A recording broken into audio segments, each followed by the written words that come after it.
नमस्कार। अर्थशास्त्र विभाग में आप सभी का हार्दिक स्वागत है। आज हम अध्ययन करेंगे भारतीय अर्थव्यवस्था के अंतर्गत भारत में गरीबी या निर्धनता के कारण, जो कि हम बी पार्ट फर्स्ट का जो हमारा इकोनॉमिक्स का सेकंड पेपर है भारतीय अर्थव्यवस्था, जिसके अंतर्गत हम अध्ययन करते हैं। भारत में कौन कौन से ऐसे कारण हैं जिससे कि गरीबी के स्तर जो बना हुआ है,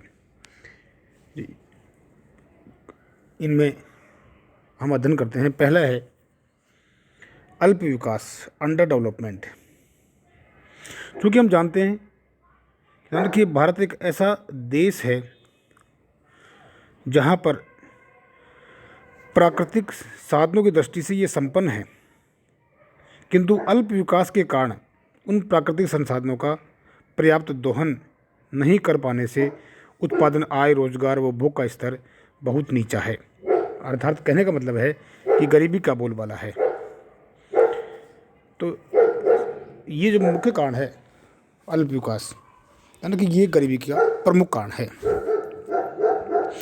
दूसरा है आर्थिक असमानता। आर्थिक असमानता, इकोनॉमिक इनइक्वलिटी, यानी कि हम जानते हैं कि आर्थिक असमानता, जहाँ स्वतंत्रता प्राप्ति के बाद में भारत में विकास तो हुआ है, लेकिन जो ये विकास हुआ है, यानी कि इस विकास का जो लाभ है वह है बहुत कम लोगों को मिला है। अर्थात हम कहने को यूँ कहें कि आर्थिक असमानताएं जो हैं, अर्थात गरीब और अमीर के बीच की जो खाई है, वो लगातार बढ़ती जा रही है। समृद्ध व्यक्ति या धनी व्यक्ति अधिक धनी होते जा रहे हैं तथा निर्धन व्यक्ति अधिक निर्धन होते जा रहे हैं। तो ये आर्थिक असमानता है, यानी कि यह भी एक गरीबी का मुख्य कारण है। क्योंकि हम जानते हैं, कि अर्थशास्त्र में हम जानते हैं कि जितनी अधिक आय की समानताएं होंगी तो उन समानताओं के अंतर्गत डिमांड्स ज़्यादा क्रिएट होगा। मैंने पिछले व्याख्यानों में कई एग्जाम्पल दिए थे आपको इस तरह के। तो ज़्यादा डिमांड होगी तो ज़्यादा माल बिकेगा, और ज़्यादा माल बिकेगा तो उसका ज़्यादा उत्पादन होगा। ज़्यादा उत्पादन होगा तो इन्वेस्टमेंट ज़्यादा होगा, लोगों को रोज़गार मिलेगा, आय बढ़ेगी और रहन सहन का स्तर, जीवन स्तर बढ़ेगा। लेकिन जब आय की असमानता जो हमारी है, आर्थिक असमानता जो है, ये बहुत अधिक है। यानी कि मतलब क्या है कि भाई 10% व्यक्तियों के पास देश का 90% पैसा है और 90% व्यक्तियों के पास देश का 10% पैसा है, तो हालांकि उनकी डिमांड्स अलग तरह की होती हैं। खैर, तीसरा है जनसंख्या में विस्फोटक वृद्धि। जनसंख्या में विस्फोटक वृद्धि, यानी कि हम जानते हैं कि भारत जनसंख्या की दृष्टि से विश्व में दूसरा स्थान रखता है। चाइना के बाद हमारी जो जनसंख्या है वो सबसे अधिक है।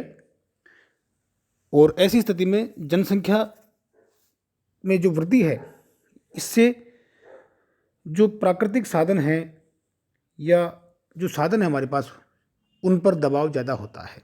अर्थात बहुत अधिक पॉपुलेशन है, ध्यान रखिए, रिसोर्सेज जो हैं हमारे लिमिटेशंस हैं उनमें।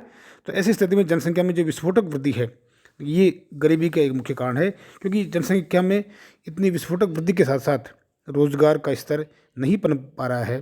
ठीक है, सभी को रोजगार देना संभव भी नहीं है, इससे प्रति व्यक्ति आय हमारी बहुत कम है, उपभोग का स्तर है जो नीचा है। यही कारण है कि हम, यानी कि गरीबी रेखा में बहुत से लोग ऐसे हैं जो गरीबी रेखा से नीचे जीवन यापन कर रहे हैं। यानी कि जनसंख्या में विस्फोटक वृद्धि ये भी एक मुख्य कारण है। बेरोजगारी एवं अर्ध बेरोजगारी, ध्यान रखिए।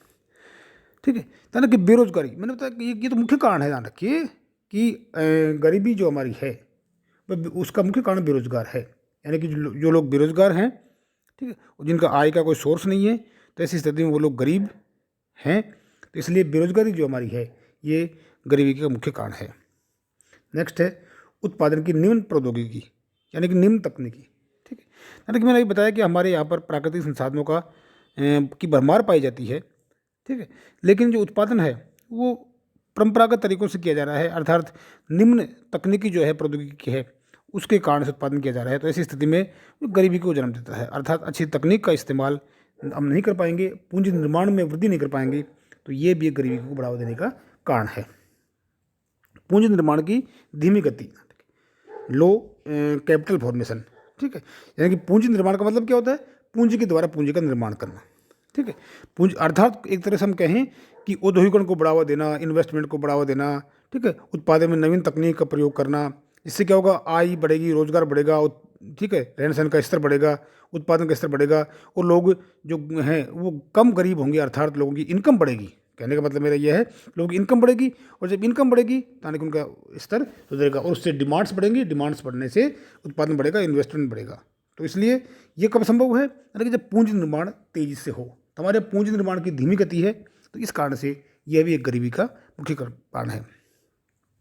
प्राकृतिक प्रकोप एवं अकाल, ठीक है, ध्यान रखिए, तो हम जानते ही है कि भारतीय कृषि जो है वो मानसून का जुआ है, ठीक है, यानी कि ये भारतीय कृषि है पूरी तरह से मानसून पर निर्भर करती है, ठीक। और ये अकाल भी बहुत अधिक पड़ते हैं, ध्यान रखिए, हम देखते हैं कई बार ओलावृष्टि है, अतिवृष्टि है, सूखा है, ठीक है।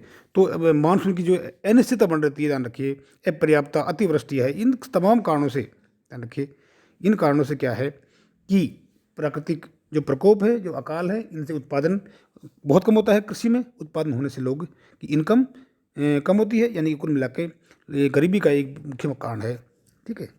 बढ़ती हुई जनसंख्या के अंतर्गत ये भी एक मुख्य कारण है कि हमारे यहाँ पर प्राकृतिक प्रकोप पड़ते हैं, उत्पादन की मात्रा कम होती है। नेक्स्ट है प्रत्युक्ति निम्न आय एवं निम्न उपभोग का स्तर, यानी कि प्रत्युक्ति आय कम होना, और प्रत्युक्ति आय कम होगी तो हम जानते हैं कि उपभोग का स्तर भी कम होगा, और उपभोग का स्तर कम होगा इसका मतलब क्या है, डिमांड्स कम हो रही हैं, ठीक है। तो ये भी एक मुख्य कारण है, ध्यान रखिए, प्रत्युक्ति आय हमारी बहुत कम है विश्व के अन्य देशों की तुलना में, जिससे उनको, और बहुत से लोग ऐसे हैं जिनका उपभोग का स्तर निम्न है, अर्थात वो गरीब की स्थिति में है, तो उपभोग का स्तर निम्न होने के कारण बढ़ती स्थिति में है।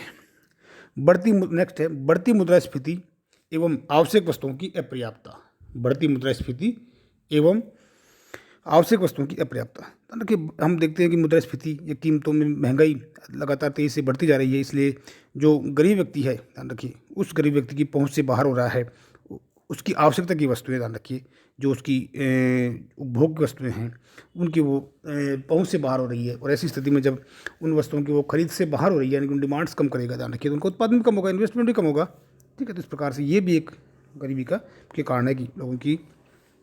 नेक्स्ट सामाजिक बाधाएं, ध्यान रखिए, आज हम देखते हैं सामाजिक बाधाएं हैं, ये भी एक गरीबी का मुख्य कारण है, ठीक है। इसमें विवाह जो होते हैं उनमें बहुत अधिक खर्चा करना, मृत्यु भोज पर या अनावश्यक जो वो बाकी जो प्रोग्राम्स होते हैं गांव में, ध्यान रखिए, बच्चे का जन्म पे आप बहुत अधिक पैसा खर्च कर रहे हैं, ध्यान रखिए। हम तो अब तो फिर भी लोगों में जागरूकता आ गई है, ये हम देखते हैं कि गाँव में किस तरह से जो मृत्यु भोज है, विवाह पर जो खर्च किया जाता है, कि उनकी आने वाली पीढ़ियां तक उस कर्ज को चुकाती हैं, ध्यान रखिए। तो ऐसी स्थिति में ये भी एक गरीबी का मुख्य कारण है कि वो परिवार कभी उभर ही नहीं पाता, ध्यान रखिए, ठीक है। इसके अलावा हम जानते हैं, ध्यान रखिए, लोगों का अन्य कारण हैं जिसमें हम देखते हैं लोगों का निम्न जीवन स्तर है, यानी कि प्रादेशिक असमानताएं हैं, ठीक है, कि एक प्रदेश ऐसा है जो विकसित है, यानी कि एक राज्य में संसाधन ठीक हैं, ज़्यादा विकसित है, और कुछ ऐसे प्रदेश हैं जहाँ जो कम विकसित हैं, अर्थात प्राकृतिक संसाधन वहाँ पर कम है। तो ये प्रकृति पर डिपेंड करता है, इसलिए प्रादेशिक असमानताएं भी हैं, प्राकृतिक विपदाएं भी हैं, किसी स्टेट में आ गई, किसी में नहीं आई, ध्यान रखिए। हम देखते हैं खूब आराम से, कई बार बिहार वगैरह में कितना बाढ़ की स्थिति आ जाती है, ध्यान रखिए, तमाम फसलें नष्ट हो जाती हैं, ठीक है। और बचत और उपभोग का निम्न स्तर है, लोगों में साहस की कमी है, ये भी एक मुख्य कारण, ध्यान रखिए, लोगों में साहस की कमी है, यानी कि इन्वेस्टमेंट वो करते नहीं, लोग जोखिम नहीं उठाते, ध्यान रखिए, ठीक है। कार्यकुशलता का अभाव, ये जो कारण थे, ये वो कारण हैं जो कि भारत में जो पॉवर्टी है, यानी कि गरीबी है, उसके कारण है, ठीक है। Okay, thank you. नेक्स्ट अगले अध्याय में हम बेरोजगारी के जो कारण हैं उसके बारे में अध्ययन करेंगे, और फिर बाकी टॉपिक्स के बारे में अध्ययन करेंगे। थैंक यू, धन्यवाद।